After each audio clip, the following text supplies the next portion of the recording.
పాత నిబంధన గ్రంథంలో సీనాయి కొండ మీద దేవుడు మోషేకు 10 ఆజ్ఞలు ఇచ్చినప్పుడు దేవుడిచ్చిన మొట్టమొదటి ఆజ్ఞ ఏంటంటే, నీ దేవుడైన యెహోవాను నేను తప్ప వేరొక దేవుడు నీకు ఉండకూడదు. నిర్గమకాండం 20వ అధ్యాయము 3వ వచనంలో ఆ మాట మనం చూస్తాం.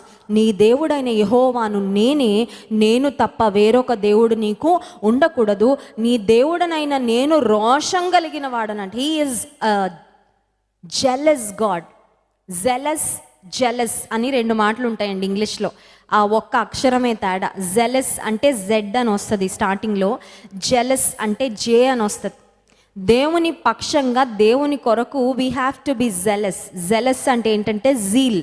దేవుని కొరకు ఒక ఆసక్తి, ఒక ప్యాషన్, దేవుని కొరకు పనిచేయాలి అనే ఆసక్తి విశ్వాసంగా మన అందరం కలిగి ఉండాలి. అయితే జెలసీ మాత్రం మనలో ఉండకూడదు. మనలో అసూయ మాత్రం, we have to be jealous for God, but we must not be filled with jealousy. అయితే దేవుడు మాత్రం రోషం కలిగిన దేవుడు. అంటే ఏ విషయంలో ఆయన రోషం కలిగిన దేవుడు అంటే, ఆయన స్థానాన్ని ఇంకెవరికి ఇచ్చినా ఊరుకోడంట. హల్లెలూయా. ఆయన స్థానాన్ని ఇంకెవరికి ఇచ్చినా ఊరుకోడు. ఆయన్ని ప్రక్కన పెడితే మాత్రం ఆయన మన జీవితంలో ఇంకా ఆయన ఉండడు. అంతే. ఆయన ప్రక్కన పెడితే ఆయన తప్పుకుంటాడు తప్ప నీ జీవితంలో బలవంతంగా వచ్చి ఆయన ప్లేస్ ఎప్పుడు తీసుకోడు. ఆయన రోషం కలిగిన దేవుడు అనే మాట వాక్యంలో మనం గమనిస్తున్నాం. ఇర్మియా గ్రంథం 2వ అధ్యాయం 13వ వచనంలో దేవుడు తన ప్రజలను గూర్చి ఒక కంప్లైంట్ చేస్తున్నాడండి. చూడండి, ఇర్మియా గ్రంథము 2వ అధ్యాయము 13వ వచనంలో ఆ మాటలు ఉన్నాయి. నా జనులు 2 నేరములు చేసి ఉన్నారు. జీవజలముల ఊటనైన నన్ను విడిచి ఉన్నారు. తమ కొరకు తొట్లను అనగా బద్దలై నీళ్లు నిలువని తొట్లను తొలిపించుకొని ఉన్నారు. నా జనులు 2 నేరములు చేశారు. దేవుడు ఇక్కడ డిసప్పాయింట్మెంట్తో మాట్లాడుతున్నాడు. దేవుడికి కూడా డిసప్పాయింట్మెంట్ ఉంటుందండి. దేవుడికి కూడా ఎమోషన్స్ ఉంటాయండి. దేవుడు మనకి ఎమోషన్స్ ఇచ్చాడు కదా. ఆయన తన పోలికలో మనల్ని సృష్టించాడు. ఆయనకు కూడా మనలాగే ఎమోషన్స్ ఉంటాయి. దేవుడు డిసప్పాయింట్ అవుతాడా? ఎస్, డిసప్పాయింట్ అవుతాడు. ఎప్పుడు డిసప్పాయింట్ అవుతాడు అంటే, ఈ సృష్టి దేవుడిని ఎప్పుడు డిసప్పాయింట్ చేయలేదు. సృష్టిని ఆయన శాసించాడు. సృష్టికి ఎప్పుడు ఏ ఆజ్ఞిస్తే సృష్టి దేవుని ఆజ్ఞానుసారంగానే పనిచేస్తూ ఉంది. సముద్రాన్ని, గాలిని ఆయన గద్దించగానే వెంటనే అవి నిమ్మళం అయిపోయాయంట. ఒక కాకికి దేవుడు ఆజ్ఞాపిస్తే కాకి దేవుని మాట వినింది. ఒక కోడి దేవుని మాట వినింది. ఒక చేప దేవుని మాట వినింది. కానీ దేవుణ్ణి డిసప్పాయింట్ చేసేది ఎవరంటే మనమే. నేను చాలాసార్లు డిసప్పాయింట్ చేశాను దేవుణ్ణి. మనం చాలాసార్లు దేవుని డిసప్పాయింట్ చేస్తూ ఉంటాం. దేవుడు ఎందుకు డిసప్పాయింట్ అయ్యారు అని ఆలోచిస్తే, డిసప్పాయింట్ అయ్యి మౌనంగా ఉండలేదు, కానీ ఆయనను డిసప్పాయింట్ చేసిన అంశాలు ఏంటో ఇక్కడ దేవుడు మాట్లాడుతున్నారు. చూడండి, మొదటిది జీవ జలముల ఊటనైనా నన్ను విడచి ఉన్నారు. My people have left me అనే మాట దేవునికి ఎక్కువ బాధ కలగజేసేది ఏంటంటే, ఆయనను మనం విడిచిపెట్టి వెళ్ళిపోతాం చూసారా, అప్పుడు చాలా డిసప్పాయింట్ అవుతారు. కొంతమంది నా దగ్గరకు వచ్చి అంటూ ఉంటారు, అక్క నాకు దేవుడు చాలా దూరంగా వెళ్ళిపోయారు అనిపిస్తుంది అక్క. ఎందుకంటే నాకు ప్రార్థన చేస్తుంటే నాకు దేవుడు వింటున్నాడా లేదా అని డౌట్ వస్తుంది. కొన్నిసార్లు ప్రార్థన చేసినప్పుడు నాకు జవాబు కూడా రావడం లేదు. ఎందుకో మందిరంలోకి వచ్చి కూర్చుంటే వాక్యం చెవుల్లోకి వెళ్తుంది కానీ మనసులోకి వెళ్ళట్లేదు. తల మీద నుంచి వెళ్ళిపోతున్నట్లు అనిపిస్తుంది. దేవునికి నేను ఎందుకో దూరం అయ్యాను అనిపిస్తుంది అని కొంతమంది చెప్తూ ఉంటారు. నీ జీవితంలో కొన్నిసార్లు ఎలా ఉంటుందంటే, దేవునికి చాలా దగ్గరగా ఉన్నామని మనకే అర్థమైపోతూ ఉంటుంది. దేవునికి దగ్గరగా ఉన్నామని తెలియడానికి ఒక సైన్ ఏంటంటే, నీ లైఫ్లో ఉన్న స్లైటెస్ట్ సిన్ కూడా వెంటనే నీకు తెలిసిపోతూ ఉంటుంది. చిన్న పాపం చేసినా దేవుడు వెంటనే గద్దిస్తాడంటే ఏంటంటే, దానికి అర్థం దేవుడు నీకు చాలా దగ్గరగా ఉన్నాడు. దేవుడు దూరంగా అయిపోయాడంటే దానికి ఒక సైన్ ఏంటంటే, ఒక సూచన ఏంటంటే, ఎంత పెద్ద పెద్ద పాపాలు చేసినా మనకేమనిపించదు. అన్నీ దులుపుకొని వెళ్ళిపోతూ ఉంటాం.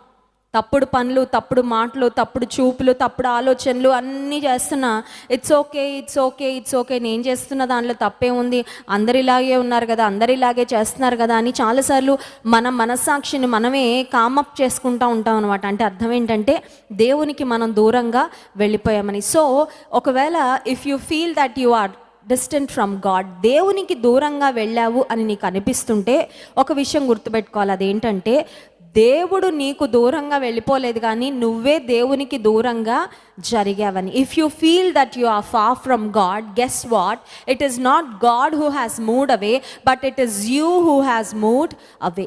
సో దేవుడు నీకు దూరంగా ఉన్నాడు అని అనిపిస్తే దేవుడు దూరంగా జరిగిపోలేదు, ఆయన ఎప్పుడు దగ్గరగానే రావాలని కోరుకుంటాడు. మనమే దేన్నో చూసి దేని వైపు ఆకర్షించబడి మనం దేవునికి దూరంగా వెళ్ళిపోయామని గుర్తించాలి. సో దేవునికి మనం దూరంగా వెళ్ళిపోతే దేవుని హృదయం నొచ్చుకుంటుందండి, దేవుని హృదయం బాధపడుతుంది. ఇక్కడ దేవుడు కూడా అదే మాట అంటున్నాడు, నా జనులు 2 నేరములు చేశారు, ఒకటి జీవజలముల ఊట అయిన నన్ను విడిచారు, నన్ను విడిచిపెట్టి నా దగ్గర వాటర్ ఉంది, వాళ్ళ దప్పికను, వాళ్ళ దాహాన్ని, వాళ్ళ లైఫ్లో వచ్చే క్రేవింగ్స్ చూడండి. కొన్నిసార్లు మనం we crave for joy, we crave for peace, నాకు శాంతి కావాలి, నాకు సమాధానం కావాలి, నాకు సంతోషం కావాలని వాటి కోసం ప్రతి మనిషిలో ఒక క్రేవింగ్ ఉంటుంది.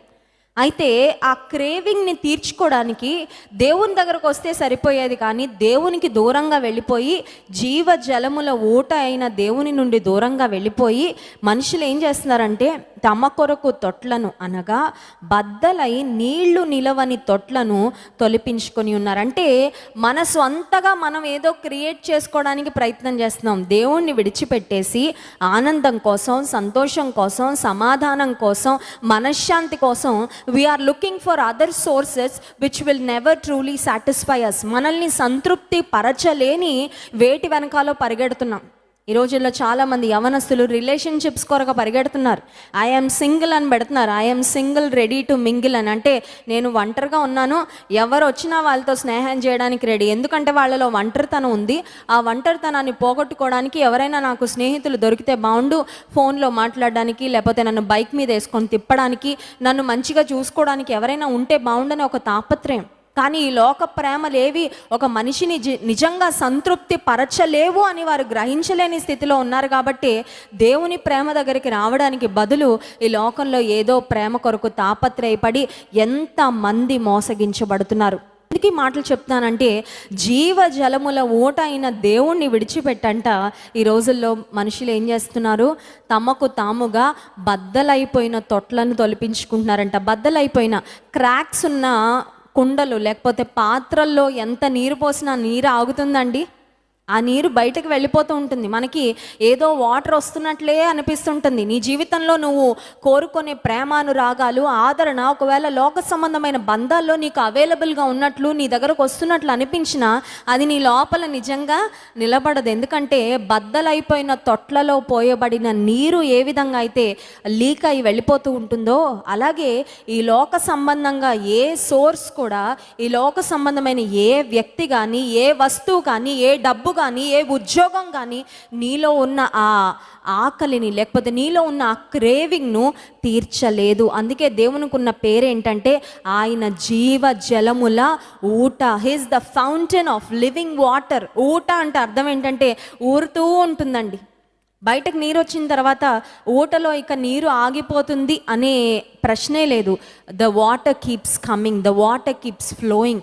ఆ నీరు అనేది వస్తూ ఉంటుంది, నీరు అనేది ప్రవహిస్తూ ఉంటుంది. సో ఈ రాత్రికాల సమయంలో మనల్ని మనం అడగవలసిన ప్రశ్న ఏంటంటే, నా షెల్ఫ్లో ఏం లేవు విగ్రహాలు. మనందరికీ తెలుసు కదా, కొంతమంది షెల్ఫ్ల్లో కూడా విగ్రహాలు ఉంటాయండి. కొంతమంది ఫోనుల్లో ఉంటాయి విగ్రహాలు. ఉన్నాయా మీ ఫోన్లో ఏమైనా విగ్రహాలు? ఫోన్లో ఉంటాయి విగ్రహాలు. అవి ఎస్ఎంఎస్లు అయి ఉండొచ్చు, లేకపోతే ఈమెయిల్స్ అయి ఉండొచ్చు, కొన్ని పిక్చర్స్ అయి ఉండొచ్చు, కొన్ని ఫిల్మ్స్. చూడండి, అమ్మో 4G లేకపోతే నాకు ఆ మూవీ చూడాలనిపించింది అనుకో, ఆ పాట వినాలనిపించింది అనుకో, ఏం చేయాలని డౌన్లోడ్స్లో సేవ్ చేసి పెట్టేసుకుంటారనమాట. అంటే ఆఫ్లైన్లో కూడా వినొచ్చు అనమాట. చూడండి, I cannot live without listening to that song everyday. కొంతమంది మూవీ మ్యూజిక్కి బాగా అడిక్ట్ అయిపోయి ఈ పాట వినకపోతే నాకు నిద్ర పట్టదు, లేకపోతే ఈ వీడియో చూడకపోతే నేను నిద్రపోలేను, లేకపోతే ఈ పాన్కి నేను అడిక్ట్ అయిపోయాను, లేకపోతే ఈ వ్యక్తి స్వరం వినకుండా నేను ప్రతిరోజు రాత్రి నిద్ర పోలేను. వాళ్ళు ఆ పర్టిక్యులర్ అడిక్షన్కి ఎంత బానిసలు అయిపోతారంటే, ఎంత అటాచ్ అయిపోతారంటే, అవి లేకపోతే మేము ఇంకా బ్రతకలేము, తాగలేని జీవితం వ్యర్థము, చచ్చిపోతాయన్న నయం అనుకుంటారంట. కానీ రాత్రికాల సమయంలో దేవుడు కోరుకుంటుంది ఏంటంటే, నువ్వేం లేకుండా బ్రతకలేవు అని నన్ను ప్రశ్నిస్తే మనం చెప్పగలగాలి, నా యేసయ్య లేకుండా నేను బ్రతకలేనని. హల్లెలూయా చెప్పగలమా? అది నేనైతే ఖచ్చితంగా చెప్పగలనండి, I cannot live without Jesus. ఒక్క క్షణం కూడా నేను బ్రతకలే. నా దేవుని సన్నిధిని నాకు దూరం చేసేది ఏదైనా సరే దాన్ని వదులుకోవడానికి నేను రెడీ, కానీ నా యేసయ్యను మాత్రం వదులుకోవడానికి నాకు ఇష్టము లేదు. హల్లెలూయా. చాలాసార్లు మనం అనుకుంటాం, దేవుణ్ణన్నా వదులుకుంటాను కానీ ఉద్యోగాన్ని మాత్రం వదులుకోలేను, దేవుణ్ణన్నా వదులుకుంటాను కానీ ఈ లోక స్నేహాలు మాత్రం వదులుకోలేను, దేవుణ్ణన్నా వదులుకుంటాను కానీ ఈ ఎంటర్టైన్మెంట్ మాత్రం నేను వదులుకోలేను. నరపుత్రుడా, ఈ మనుష్యులు తమ హృదయములలో విగ్రహములను నిలుపుకొని దోషము పుట్టించుచు అభ్యంతరము. రాత్రికాల సమయంలో మనల్ని మనం ప్రశ్నించుకుందాం, what is giving you that true contentment in your life? నీ జీవితంలో నీకు సంతృప్తి ఇచ్చేది ఏంటి? What is giving you that true satisfaction? ఏది నీకు నిజమైన ఆనందం ఇచ్చేది? ఒకవేళ ఈ లోక సంబంధమైన వాటిలో నువ్వు ఆనందం కొరకు, సంతృప్తి కొరకు నువ్వు వెతుకుతున్నట్లయితే, ఈ లోక సంబంధమైన దేని మీద అయినా దేవుని మీద కంటే ఎక్కువగా నువ్వు ఆధారపడుతున్నట్లయితే వాటిని నీవు విగ్రహంగా చేసుకున్నావు అని గుర్తించి ఈ రాత్రికాల సమయంలో మరొకసారి చెప్దాం, ప్రభా నా షెల్ఫ్లో అయితే ఏం ఐడల్స్ లేవయ్యా. నా ఇంట్లో షెల్ఫ్లన్నీ చాలా క్లీన్గా ఉన్నాయి, బైబిల్సే ఉన్నాయి, కానీ నా సెల్ఫ్లో కొన్ని ఐడల్స్ నేను పెట్టుకున్నాను. కొన్ని విగ్రహాలు నా సెల్ఫ్లో ఉన్నాయి, నా హృదయంలో కొన్ని ఉన్నాయి, కానీ వాటిని కూడా ప్రక్కకు తీసేస్తాను. నీవు నాకు సహాయం చేయి.